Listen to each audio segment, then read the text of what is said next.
you get when states want clean energy, AI needs and wants power, and no one wants coal?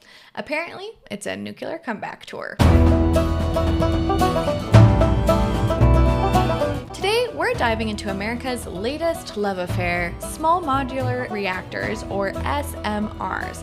They're clean, compact, and if you ask state legislators, our ticket to climate salvation and AI server farms that don't melt the grid. So, Stephen, today we're talking about 1950s science fantasy, a carbon crisis, and a whole bunch of legislation. Yes, also known as the 2025 Nuclear Renaissance, complete with acronyms, tax credits, and a reactor design that could fit in your backyard.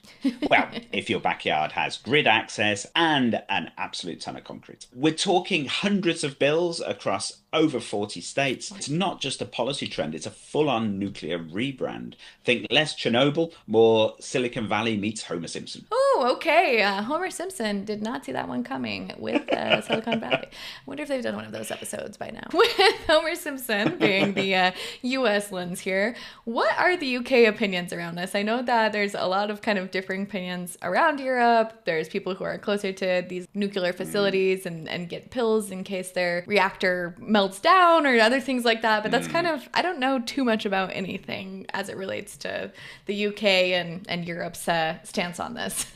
Yes.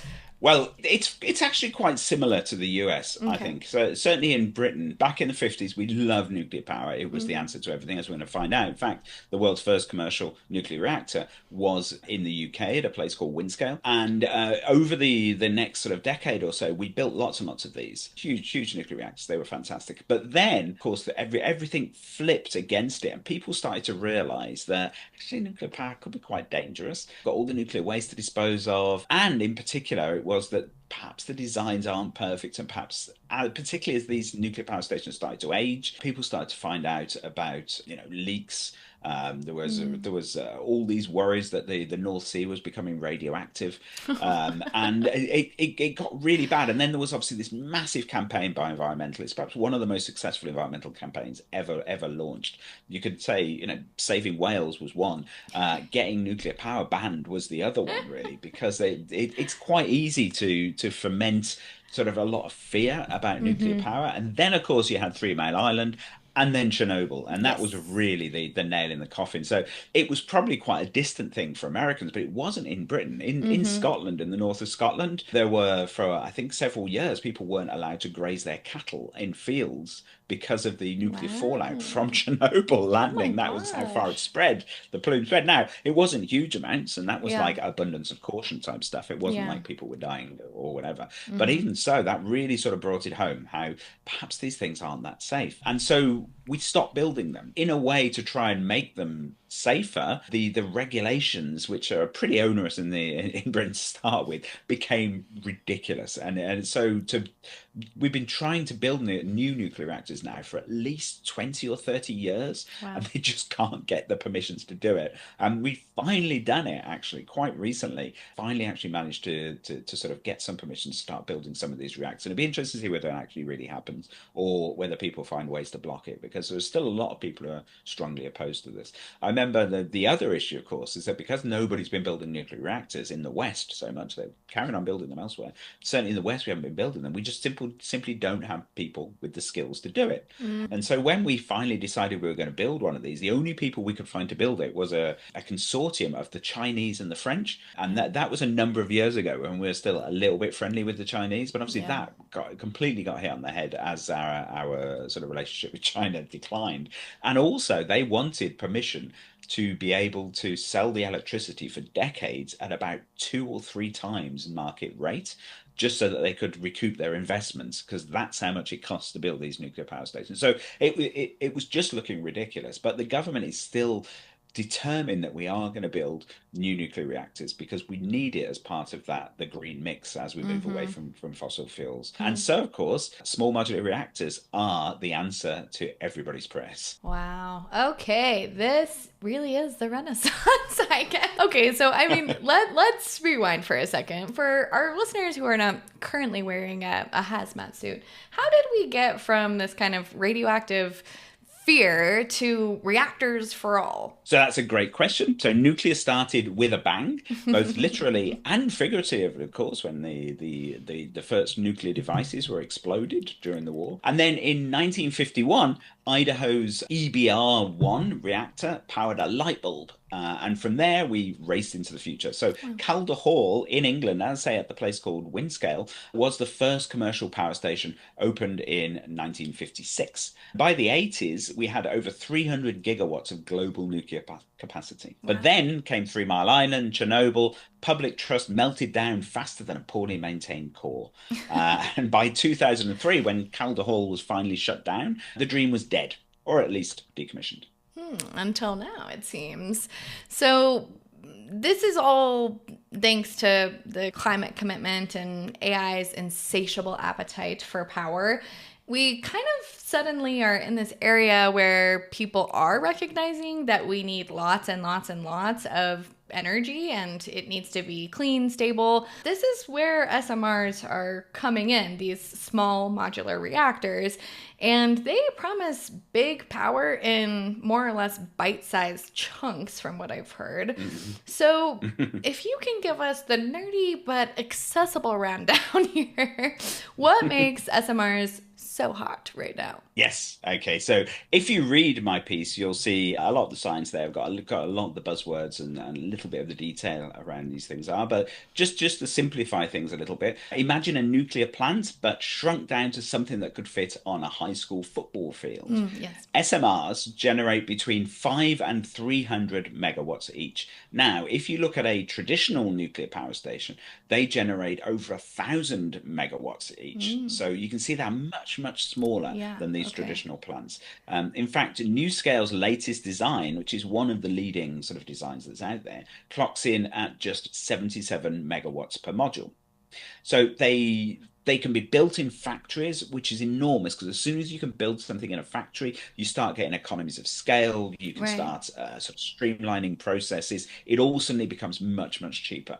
They're then shipped to site, and they get stacked up like Lego blocks to sort of scale up. So you can scale up just depending on exactly how much power you want. So you have enormous flexibility, which you don't have with traditional power stations. So traditional nuclear power stations have to be built in very specific places where they have enormous sources of water and so on. Obviously, they need to be far away from people, which can be quite a difficult thing to do. And you end up, if you're not careful, putting them in areas of outstanding natural beauty and areas of biodiversity, because that's where the people aren't. And then, of course, people are going to object to that. So it's really difficult. So the flexibility of these small modular reactors is absolutely key, really. So you've got smaller size, much lower cost, at least in theory, and way faster to deploy. And tech companies are into it. So Google signed a deal with Kairos Power last year for 500 megawatts by 2035. And that's the nuclear-powered AI future that we're looking at here, folks. So we'll see. Yes, sure. So that Google deal, though, is really interesting, isn't it? Because what you're looking at is the possibility of big corporations having their own nuclear power stations. You always think of nuclear power. It's weird, isn't it? So, and is that going to be the competitive differentiator when power is hard to get access to? Yes, what happens. So it raises all sorts of sort of science fiction possibilities there, but also just makes them more independent. But in areas where you've got lots and lots of these data centers, there are a lot of problems with maintaining supply to them. And the people who live around there complaining that the data centers are stealing all the power. So if you can actually get these small nuclear reactors producing just enough power that's needed for these data centers, then that's obviously a good thing. But there are many ramifications from that. We're well on our way to that AI utopia. And of course, there's kind of always a catch here. Let's talk about what's not working. First one is the price tag. So NuScale's carbon-free power project, as I would say, one of the most innovative and most advanced projects in the US, was supposed to be the flagship for all of this. But in 2023, it was cancelled after costs ballooned from $5 billion to $9.3 billion. Electricity prices generated by this jumped from $55 to $89 per megawatt hour. So it basically priced itself out of the clean energy market at a time when electricity prices, particularly from renewable sources, are actually falling. Okay, so it's small, but not cheap. Exactly. And then there's the fuel.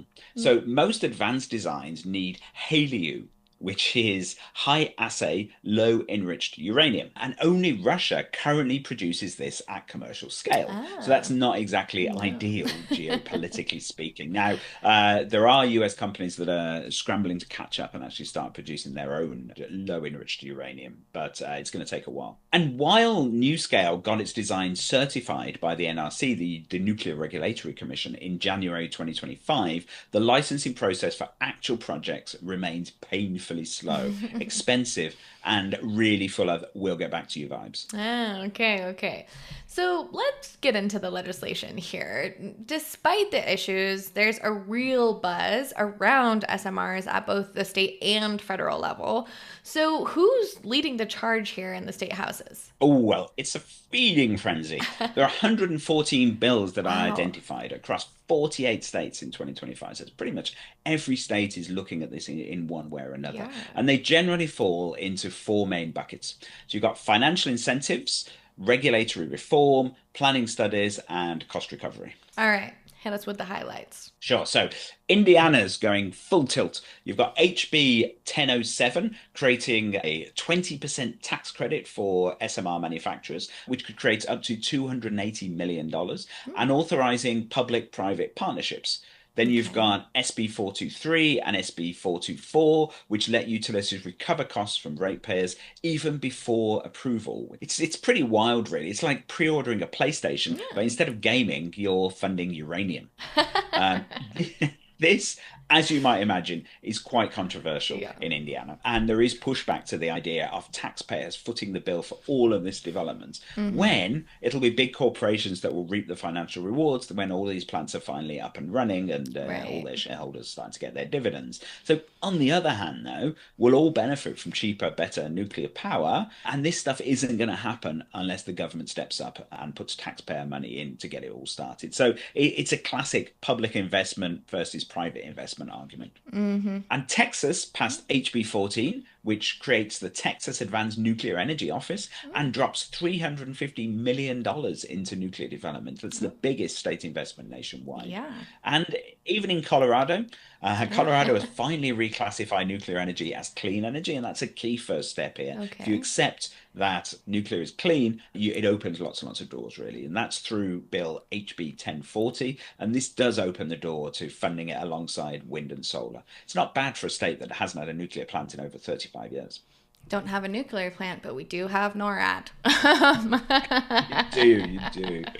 And Okay. lots of bombs, I'm sure. Yes, yes. We gotta hide from the nuclear fallout, you know. All right. What about states streamlining the bureaucracy of it all?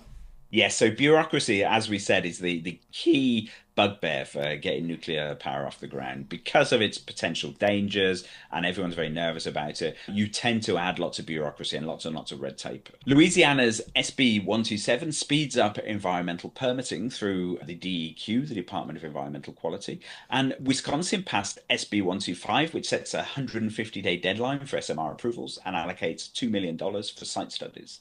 Then you've got Illinois, which is working to repeal its 300 megawatt cap on nuclear projects with three bills: HB 3604, HB 4055, and SB 1527. They already get over half their electricity from nuclear, so expansion Wow. does make sense in a state like that. And this kind of move is absolutely crucial. One of the key factors why nuclear is problematic is the insane amount of time it takes to get them off the ground. So Yeah. streamlining these approvals is crucial. All right. And I know some states are kind of just beginning to dip their toes in. Yes, that's right. So South Carolina's Energy Security Act, H3309, expands its Nuclear Advisory Council and creates a full SMR planning framework. Then you've got study commissions in Arkansas, Delaware, North Dakota, and Oklahoma, task forces which are evaluating feasibility, siting, and readiness. In Maryland, you've got HB 1035 stroke SB 937, which push for multi state cooperation and cost sharing because nuclear gets a lot more doable when you split the bill. Ah, of course, of course. Okay, so let's zoom out. What's happening on the federal level around this? Well, the Trump administration has gone all in on this. On day one, Trump declared a national energy emergency. Yeah. A bit hyperbolic, but there you go. Then on May the 23rd, he signed 4 executive orders to ramp up nuclear, quadrupling nuclear capacity from 100 gigawatts to 400 gigawatts by 2050, and building 10 new large reactors by 2030. Licensing timelines for these are to be capped at 18 months to sort of force things to move quickly.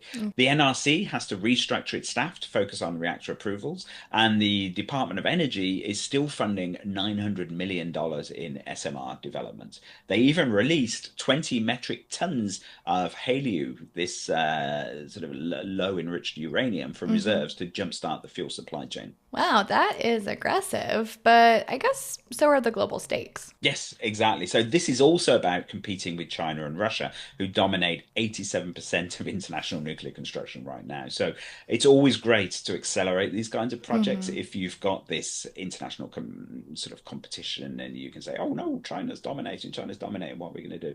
So the US now is pushing exports and trying to lead again in this nuclear tech. All right, so what is the TLDR on all of this? Well, SMRs are the comeback kid of nuclear energy. They offer cleaner power, smaller footprints, and promise faster deployment. But the costs are still high, the fuel is complicated, and the red tape hasn't vanished yet.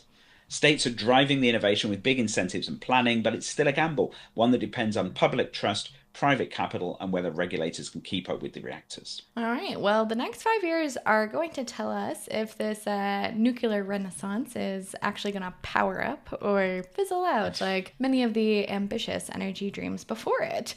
So until then, we'll be here splitting atoms and decoding acronyms one bill at a time. This has been Beyond the Bill Number. Don't forget to like, subscribe, and tell your AI assistant to go nuclear in a responsible, fully permitted, heavily guardrailed way, of course. Catch you next time.